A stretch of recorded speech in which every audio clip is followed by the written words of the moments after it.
Para todo mundo que chegou, vou aqui desativar os comentários para a gente iniciar a reflexão neste sábado, dia 2 de maio. Hoje também a igreja faz a memória de um grande bispo, Santo Atanásio, que viveu no século IV, lá no Egito, e deu uma grande contribuição para o cristianismo, sobretudo em relação à definição, à clareza de quem é Jesus. Jesus é o Filho de Deus. Havia essa discussão, muitas heresias cristológicas, e Santo Atanásio, ele, como muito inspirado, muito conhecedor da Sagrada Escritura e também pela sua própria fé, por isso que enfrentou muitas dificuldades e até mesmo a perseguição.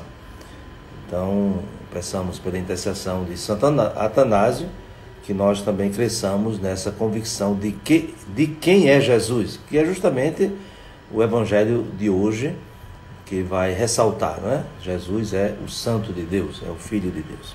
Então vamos iniciar, como de costume, fazendo a oração do dia. Em nome do Pai, do Filho e do Espírito Santo. Amém. Deus eterno e todo-poderoso, que nos destes em Santo Atanásio um exímio defensor da divindade de vosso Filho, concedei-nos por sua doutrina e proteção, crescer continuamente no vosso conhecimento e no vosso amor. Por nosso Senhor Jesus Cristo, vosso Filho, na unidade do Espírito Santo. Amém. Nós dizíamos nesses dias, fazendo a leitura, a meditação do capítulo 6 do Evangelho de São João, que começou com o sinal da multiplicação dos pães, justamente para introduzir todo o discurso do pão da vida. Nós dizíamos que estávamos num crescendo. À medida que Jesus ia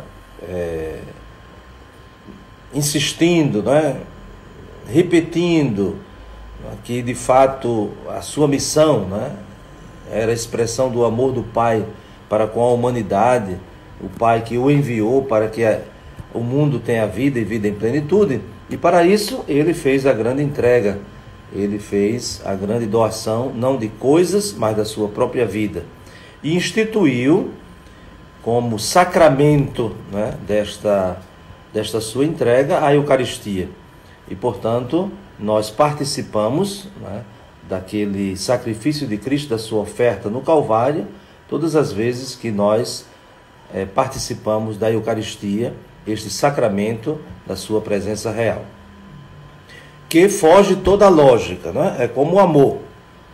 O amor não está dentro de uma lógica matemática, calculista, previsível, de forma nenhuma, não é irracional, porém não é um dado que se pode reduzir a uma perspectiva racionalista, de compreensão, de esgotar o sentido.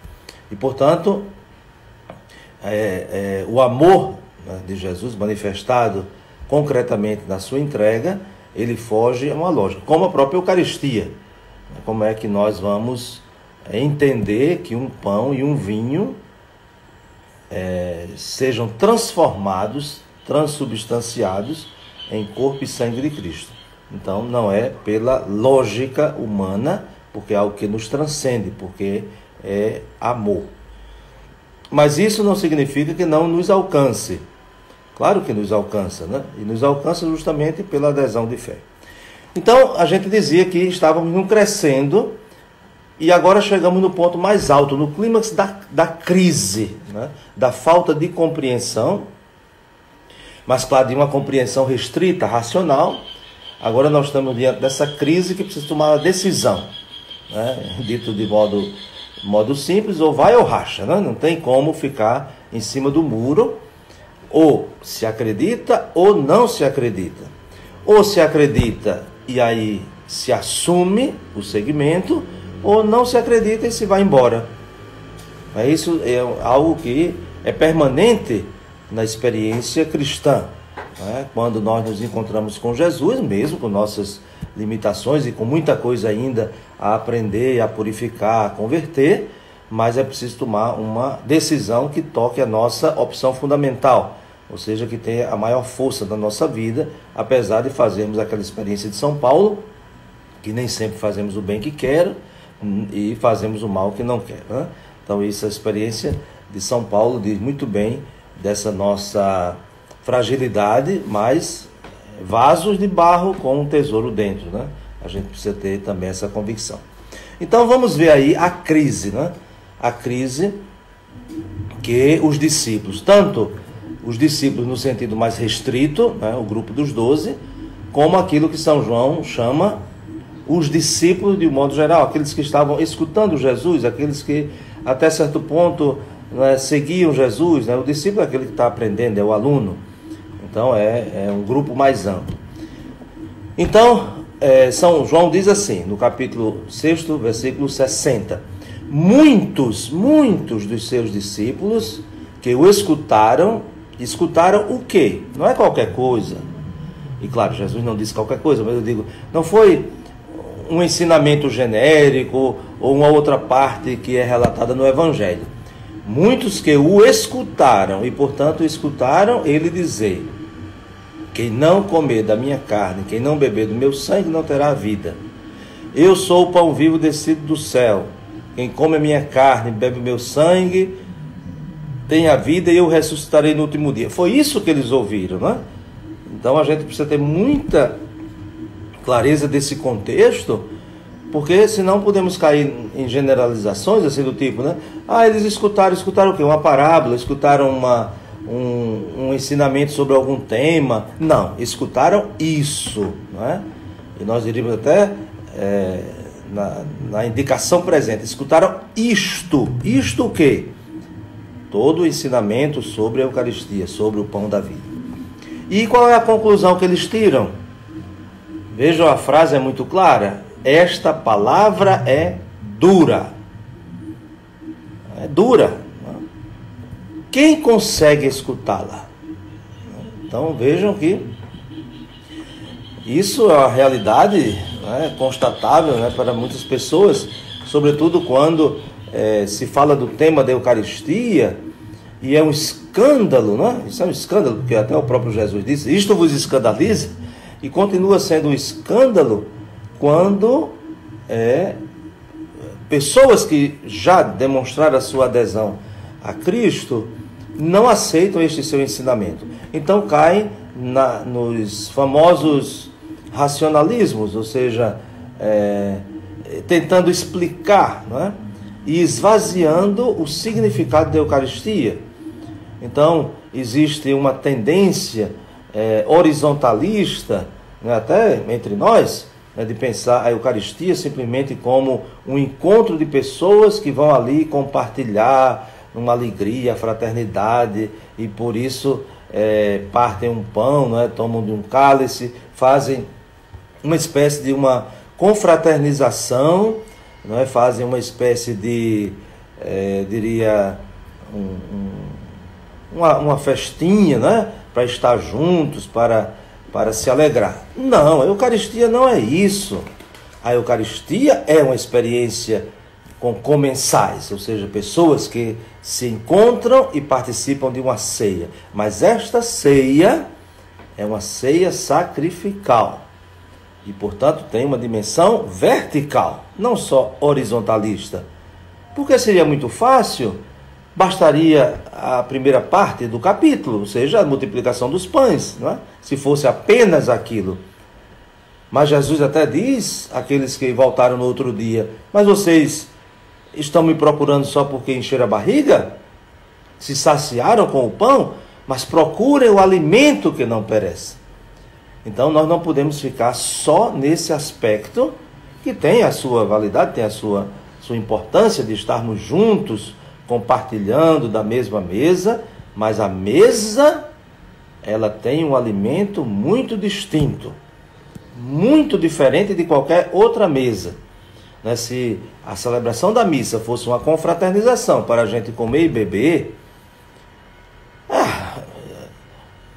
se faz isso de outra forma é até melhor, né?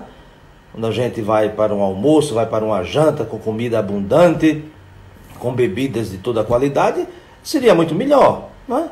Mas a ceia eucarística, o alimento do ponto de vista material é mínimo, não é? é uma partícula. Né? Quando nós comungamos sobre as duas espécies, né? Ali, o mínimo de vinho consagrado nós tomamos. Então, do ponto de vista material, né, para sustentar esse comer e beber, não teria sentido nenhum. Não teria sentido nenhum. Mas naquela pequenez, naquela simplicidade de um pedacinho de pão e de um pouco de vinho consagrados e, portanto, corpo e sangue de Cristo, nós temos o infinito. Aí, mas isso só se alcança pela fé.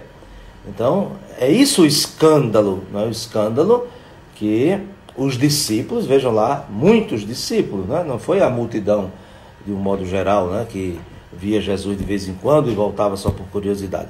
Mas aqueles que já estavam iniciados, né? Pelo menos já conheciam um pouco mais Jesus e o seu ensinamento. Então eles se escandalizavam e diziam: essa palavra é dura, quem a pode escutar? Mas o interessante é que Jesus não volta atrás.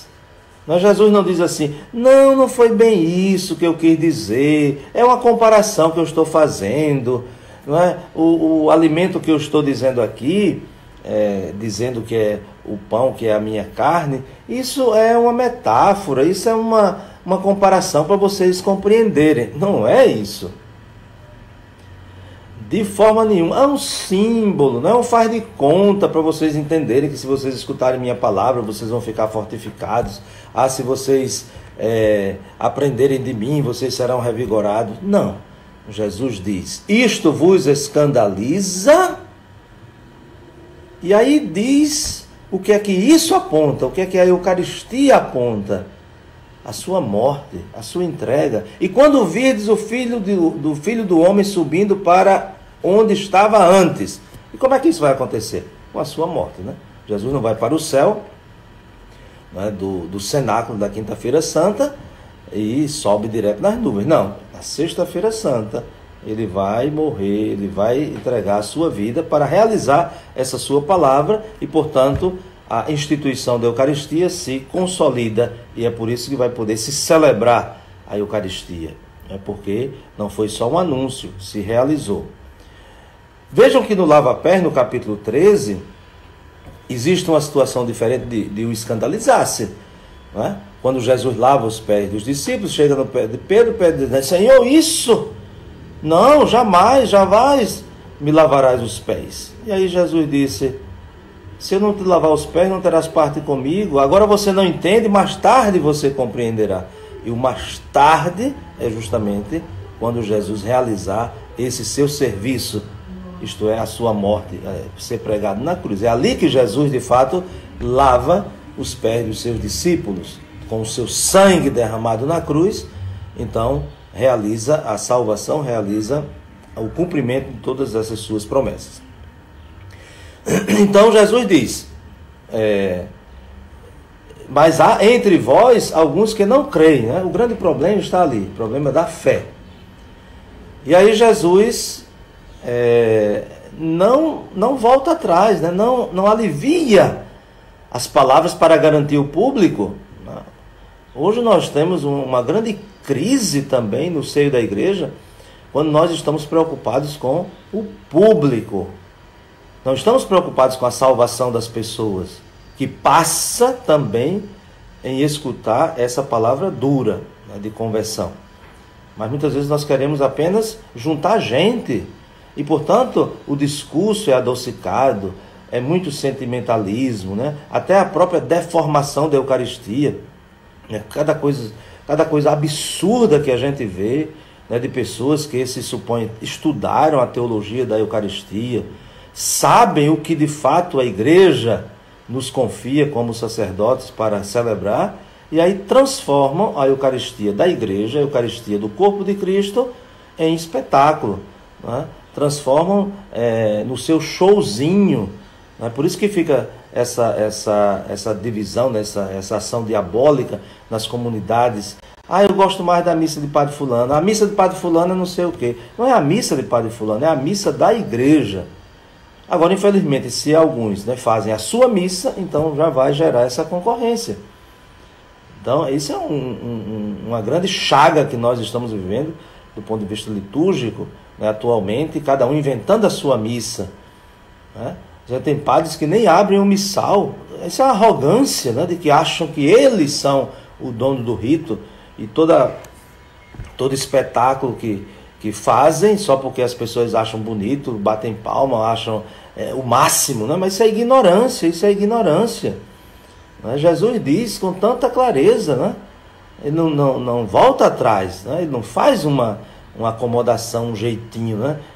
Para que garanta-se um público. Ele não quer um público, ele quer um povo que abrace a salvação. E para abraçar a salvação precisa encontrar-se com a verdade. Portanto, e aí o grande desafio da fé. E interessante, né, aí a palavra que fica mais dura ainda, é quando Jesus diz: vós também não quereis ir embora?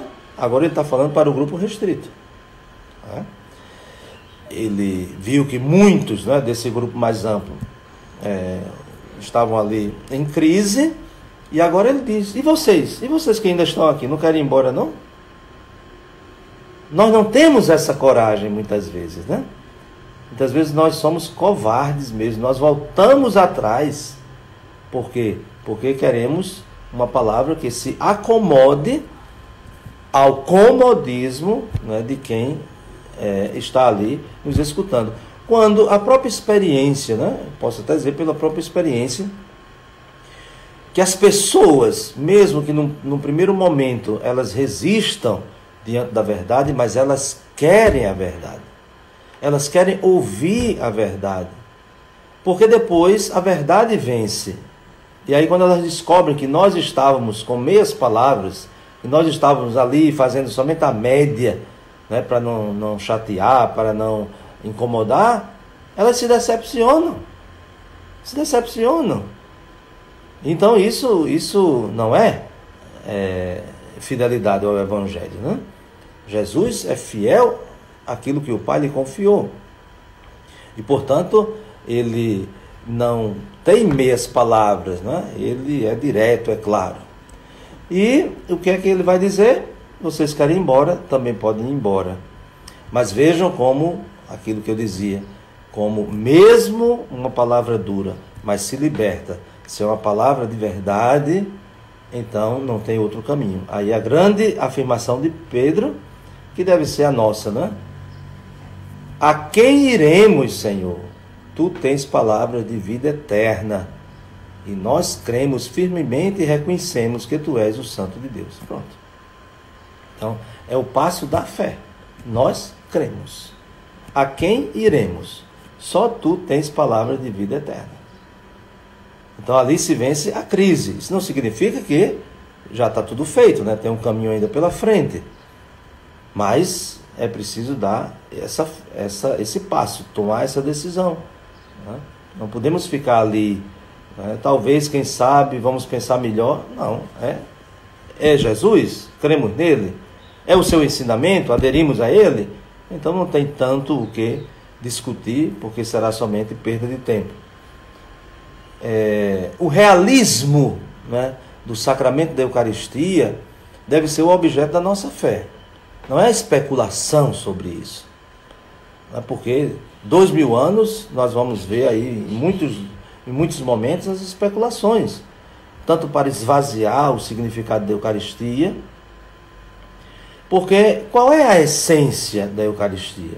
A essência da Eucaristia é um grande testemunho de amor. Então, se a gente acredita que Deus nos ama, então, consequentemente, nós acreditamos que Ele tem expressões concretas de amor, que fogem à nossa lógica.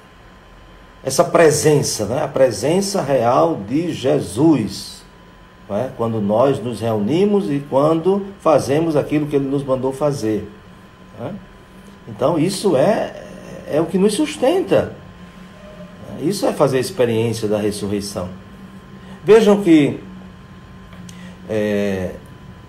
não pode ser uma metáfora, não pode ser uma comparação, um simbolismo desprovido de realidade. Por quê? Por causa da reação.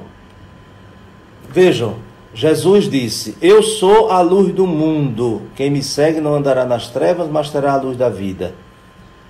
Alguém jogou pedra nele? Não sei, no Evangelho não diz. Ele diz, como ouviremos amanhã, eu sou o bom pastor dá a vida pelas suas ovelhas. Quem foi que jogou pedra nele? Também o Evangelho não fala. Jesus diz, eu sou a videira verdadeira e vocês são os ramos. Quem foi que quis passar o machado nessa videira porque se achou incomodado com essa palavra? Ninguém. Eu sou o caminho, a verdade e a vida. Quem foi que foi embora porque escutou essa palavra? E assim por diante, né? Jesus utiliza metáforas para falar da sua missão, sem dúvida, porque é uma linguagem muito profunda, né? O simbolismo. Mas em nenhum desses contextos, eu sou a porta, né? Quem foi que quis derrubar essa porta? Não. Em nenhum contexto desses, a reação é de incompreensão e até mesmo de abandono. Nenhuma. Exceto quando ele diz que é o pão da vida, que ele dará a sua carne para a vida do mundo, que ele vai dar o seu sangue, quem desta carne comer, quem deste sangue beber terá a vida. Aí sim, vejam a reação. Então, eu acho que uma das grandes, né, provas e ajudas que nós temos é como as pessoas reagiram. Né? E se reagiram é porque ali tem uma crise, né? E é na crise que a gente decide. E a gente decide ou pela fé ou pela falta de fé. Então, espero que durante essa semana, nessa nossa reflexão, né, sobre a Eucaristia, de fato nós tenhamos feito esse percurso, sobretudo, não só de uma compreensão, mas de uma fé, né? Acreditar mesmo nessa presença de Jesus. Mas se nós, né, fazemos uma experiência do tipo, não é, alguém nos dá um cartãozinho, alguém nos dá uma florzinha que a gente coloca dentro do livro, né? E quando a gente pega naquilo, a gente se transporta, né, para uma experiência, se transporta para uma pessoa, um sentimento e tudo isso, isso é possível, né? Ou seja, através daquela coisa que é um símbolo. Agora vocês imaginem a Eucaristia, né, instituída por Jesus, realizada pela igreja, a comunidade das suas testemunhas, com o seu aval, com a sua palavra, com a sua confirmação. Então, se nós amamos, então nós cremos. A grande expressão do nosso amor é crer. E quem crê, aceita, acolhe, nem sempre compreende, mas reconhece. Então, desejo aí um bom domingo para vocês, né? Como eu já disse, no domingo a gente não tem esse momento, porque tem a celebração da missa na catedral às 19 horas. Então, que Deus abençoe, fortaleça e derrame sobre vós tudo aquilo que deve nos ajudar a crescer no amor e na fé e Eucaristia. Em nome do Pai, do Filho e do Espírito Santo. Amém. Um grande abraço e até segunda-feira, se Deus quiser.